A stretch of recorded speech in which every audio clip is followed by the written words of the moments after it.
Hey, what's up people? I was going to film a larger video today, but it's the last hour of sunlight and I'm running out of light pretty quickly, and I'm therefore doing a video about my newest EDC knife acquisition instead. Just a little first impressions video. This is the Cold Steel Counterpoint 2. I've had the Counterpoint XL, I actually still have, and the regular sized or medium sized counterpoint. But this one is the 2, the smallest of the 3 of those. And yeah, I sold my medium size, bought it again, sold it again. Could never really warm up to it. This one is really cool though. This is a tiny blade. Feels a lot smaller in real life actually than you would expect. And it's a tiny, pokey little tactical knife. I just received this today. I've already been using it the entire day, working on some project, and also you have been using it at work to break down boxes.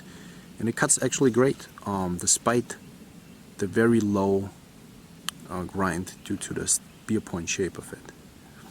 It has a lot of strength back here, and then a very pokey tip that is not too flimsy actually. I bought this on the secondary market. This knife was cheap. It was under 50 bucks. This one appears to be factory new. I was surprised that this only uses T6 Torx. I didn't realize that before, but also the pivot is T6, which is not my favorite way of construction. I would like to see a bigger pivot, but it seems to be fine. It locks up great, very solid. There is zero blade play, up and down, side to side. It's a very lightweight knife. It's very compact. The pocket clip does work good. I will say though, the texturing on the scales shreds your pockets like immediately. This is already chewing through my pants pretty aggressively. So tomorrow I will actually send this down, because this is very annoying. A lot of cold steels have that problem, and for the price range we're looking at, you really can't expect them to do that. This is so much more knife than you would think you get in this price range. I'm not sure what they cost new now. I think they're like 60 or 70 bucks. I don't know.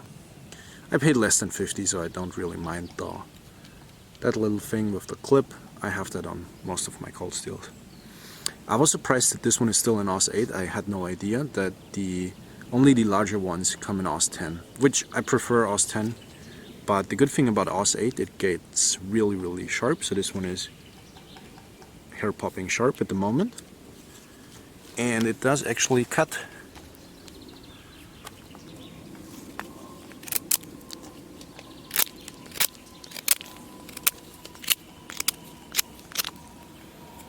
You can see it cuts pretty good.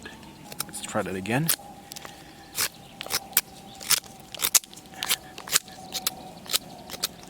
This is not the hardest wood, but you get an idea. This knife is not too bad.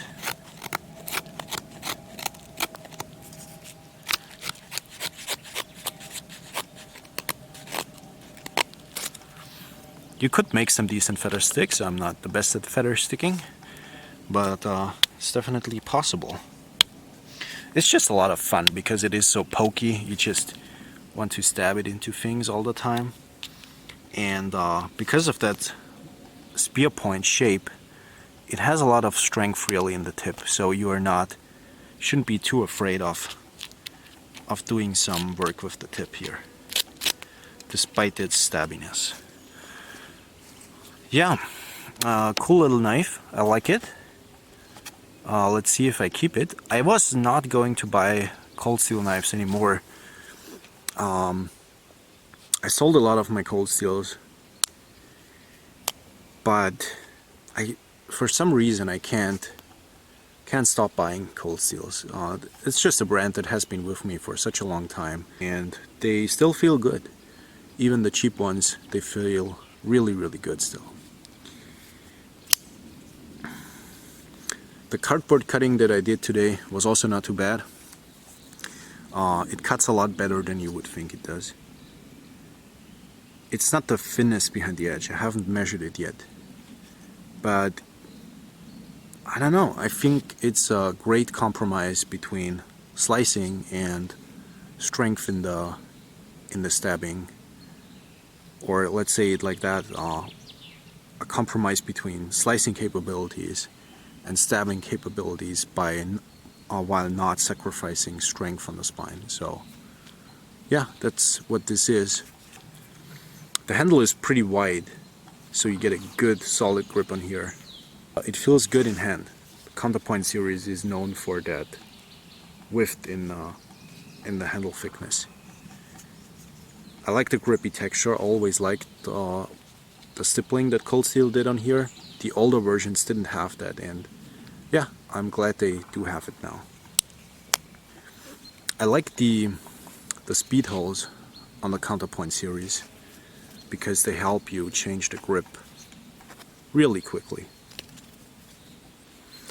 So for a self-defense knife, I think this could be great. You could make this work for sure.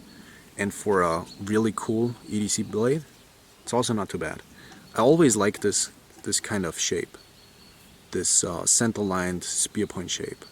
I have a couple of knives with the same shape, and I think it's an old shape for sure, but it's definitely not outdated yet. You can still use this pretty effectively both for EDC and tactical purposes.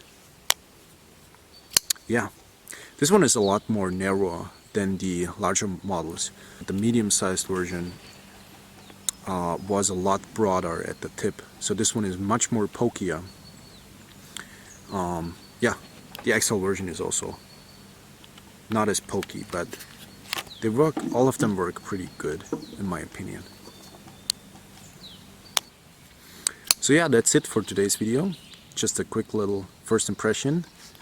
We'll see how long I will be carrying this non-stop, because so far I feel like I want to carry this every single day, but I'm still in the honeymoon phase, obviously. And yeah, I'll give you an update in a couple of months, I guess. So far, great little knife.